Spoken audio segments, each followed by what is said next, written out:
पढ्ने म कर्णेल थिएँ। त्यो उत्तर कोरियामा पुग्दाखेरि मैले देखेको 5 किलोमिटर मुनि बसा राखेको 8,000 हतियार त परमाणु हतियार छ भने अरे देखायो अरे इन्डियालाई। 8,000 हतियार 5 किलोमिटर मुनि जमिनमा बसा राखेछ। मेघदान लुट गरेर त्यो हतियार उड्नु थाल्ने बित्तिकै शाखा हुन्छ। त्यतिखेर 8,000 थियो, अहिले कति बनाइसक्यो सिद्ध्याउँछ भनेर डरायो नि त अमेरिका। हतियार 8,000 त्यही बेला परमाणु बनाएर चाहिँ जमिनभित्र राखेछ अरे। 5 किलोमिटर मुनि बसाएको छ भनेको रिमोटले उड्ने।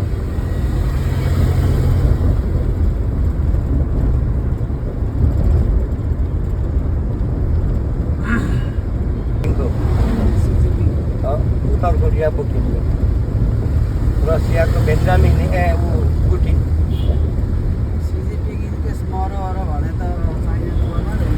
होइन, तयारी छ त्यसको तयारी। अब उनीहरूको क्रमसँगै मिलाएर राखेछ।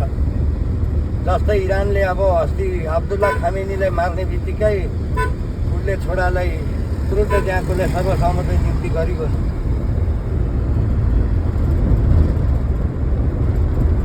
18 वर्ष भएर ढुकेको कि 21 वर्ष भएर त्यसलाई मार्नले अमेरिकाले। त्यहाँको राजा हटाएको 37 वर्ष भएछ। जस्तै नेपालको राजा अस्ति माओवादीले हटायो नि, तर त्यहाँको राजा निस्केर यो अनि यो त अनि 1950मा नै शान्ति सम्झौतामा अनि इन्डियाले मागेको रहेछ नि त। यो महेन्द्र हुँदाखेरि नै नदिएको नि त। अनि महेन्द्रले चितवनमा लडाएर मार्यो, त्यो झुकाएर मार्यो। अब यो महेन्द्रले दिएन, त्यतिखेरै भुटान त अनि कब्जा गरेको नि त। खाङ्गु वाङचुक तिमी अब थपना बस्छ, रक्षा र अर्थ दुइटै। अनि त्यो चलाउने त भुटानमा इन्डियाको। त्यस्तै नेपाल पनि मागेको। नेपाल राजा नमानेपछि अब राजाले सिद्ध्यायो नि त इन्डियाले। अहिलेको राजालाई पनि इन्डियाले सिद्ध्याएको होला। त्यही त, अहिलेको राजा पनि इन्डियाले। पहिला महेन्द्र अब चितवनमा बस्दाखेरि कुर्सी तानिदिएर लड्यो भन्ने पारेको मात्र मारेको महेन्द्रलाई।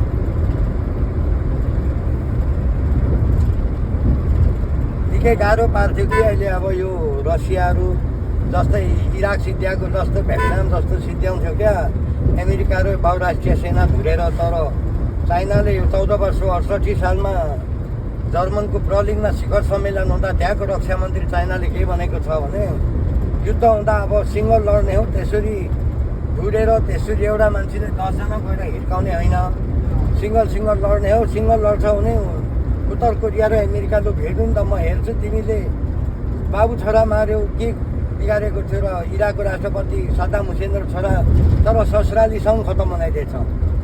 अब पक्रिने नेपाली अरे 7,300ले पक्रेको अरे। टिकटमा 7 दिन लाग्यो अरे सद्दामले जमिन मुनि लुकेर बसेको ठाउँमा। तर मार्नु त गोर्खाली सेनाले पक्र्यो नि, बेलायती सेनाले। अनि त्यसैको रिसले त त्यो लाने मान्छे त धनकुटा हतिखाएको मान्छे, त्यो इराक लाने मान्छे अस्ति।